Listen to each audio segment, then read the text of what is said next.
Howdy y'all, Fuzzy Biker here at Baxter Cycle in the mighty mini-tropolis of Barney, Iowa. Check out where we're at today. We are in the Baxter Cycle vintage bike room, the magic back room as I call it, but this is what we're here to look at today. I wanted to take this for a run, but they never did get it running, and there is an auction coming up on the 24th of August. I think that's next week. And this bike is going to be on the block. I believe it's going to be on the block anyway. This is a, here we are right here, 1964 Velocette Venom Clubman 500. Right there's the tag.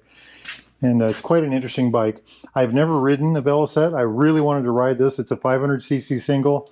They were a hand-built motorcycle, British motorcycle, one of the oldest companies. I think they started building bikes. I can't remember if it was 1902 or 1905, but something back then. And they quit in about 1970 or 1971. All their bikes were handmade. Everything was extra well done. Everything was checked out and looked over. If you get online, you can find some really good examples and some really good videos. Well, just look for them. But this one was when this came in, this was a really neat example. I've never seen one like this before. Like I said, it's a Venom Clubman. Deep in the heart of this motorcycle, underneath this wonderful fairing, is an air-cooled single-cylinder 500cc thumper, overhead valves, carburetor right there. It looks like maybe a monoblock. It's a magneto right there. Has a 4-speed transmission, I believe. I'm pretty sure it's a 4-speed. Here's a shifter right here, right side shift. Kickstart right there. Kickstart only, of course. It's dry sump. There's the oil tank. Little tool case right there. I'm not going to try to open it. Check out these shocks.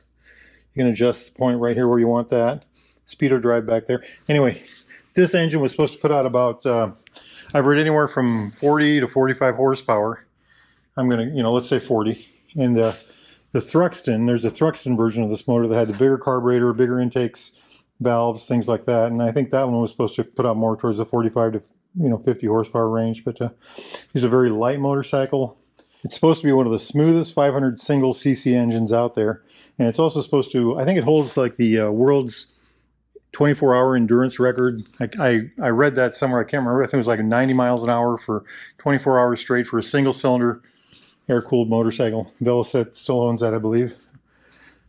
They owned it for a long time. So some of the distinguishing features of a Velocette, I think it's the tank shape. That's what I always think of. And then this tailpipe right here, this kind of a fishtail pipe. It looks like all the holes are on the back here, and they are. But there's also these holes right here on the side. Not on the inside, just on the outside. That's interesting. Very interesting. These are supposed to be very lightweight. The handling is supposed to be superb. Look at this brake. This is a dual leading shoe front brake. This is 1964, and it's already got that. Let's get the big intake on the front here. Look at that. Isn't that neat? Let's check out the other side. Gorgeous. Absolutely gorgeous. Very thin telescopic forks. Just a gorgeous looking thing. I call this art. I just love this kind of thing. Of course, everything's metal. Okay, fiberglass fairing, of course. The headlight, that's in a nacelle. The nacelle is actually empty. You can stick your hand in there. The headlight's out here now. Big old eyebrow over the top. Look at that. Just look at that. Look at that detailed work. Fairing. Boy, I wish I could have rode that. Let's take a look up here. So the speedo, no tachometer. There's an amp gauge right back here. Horn button. Decompression release right there. This is probably, one of these will be the choke. The other one will be the magneto timing for when you kickstart it. The fuel, the brake, the clutch over yonder. Back in there. So clutch, compression release. So you'd kick it, you'd use a compression release to get it to relieve the compression so you could kick it through. Fuel petcock on this side. I think there's one on the other side also. There usually is. Usually you open one for main fuel and then you open the second one for reserve. Detached transmission, of course. Look at, I wish I could show you more of that. I think these are 6 volts. I think Velocettes were 6 volts from beginning to end, all the way to the last bike. If anybody knows any different, please enlighten us. But it's just a really, to me, a very good looking machine, It's slim. Look at that right through there. It's really quite a good looking bike. I wish I could push this out, but there's just too much in the way, and we've got foul weather outside today. That's why we're inside. Look at these shocks. I cannot read that writing, but anyway, speedo drive off the back, drum brake on the back. Look at that. Isn't that just beautiful? Absolutely gorgeous steering dampener on the center up yonder. There would be no key on something like this. It's magneto. The joke was that they were so hard to start that you didn't need a key. I don't know if that's true or not. I've never tried to start one, but this is the headlight on-off switch. Probably a daylight, and then a regular light, and then probably high beam. So daylight running light, then the regular light, and then the high beam light, possibly. I might be wrong about that, but not sure about all. One of these might be a kill switch. One of these might be a horn. There would be no blinkers. Isn't that pretty? A little chrome strip across the bottom there. Absolutely gorgeous. When people come in here and see this, the first thing they say is, oh wow, a Thruxton.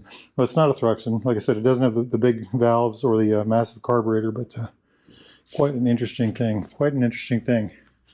Hey, if you all are interested in anything like this or near used, Royal Enfield, Triumph, classic British bike of any type, like one of these, get yourself over here to Baxter Cycle in the mighty metropolis of Marnie. They've got over 100 bikes in here right now. They've got gear, parts, accessories, doodads, thingamajigs, gloves, boots, jackets. They are the largest vintage British bike parts supplier in North America. If they don't have it, you're going to have trouble finding it. Anyway, those guys can help you out. Or go to baxtercycle.com. Make sure you tell those fine folks that Fuzzy Biker sent you. Hey, it's a beautiful day out there. I think I'm going to go for a ride. Y'all do the same. Wahoo! Yippee-yi-yay! Yippee-yi-yo! Down the road we go! Beautiful, beautiful machine.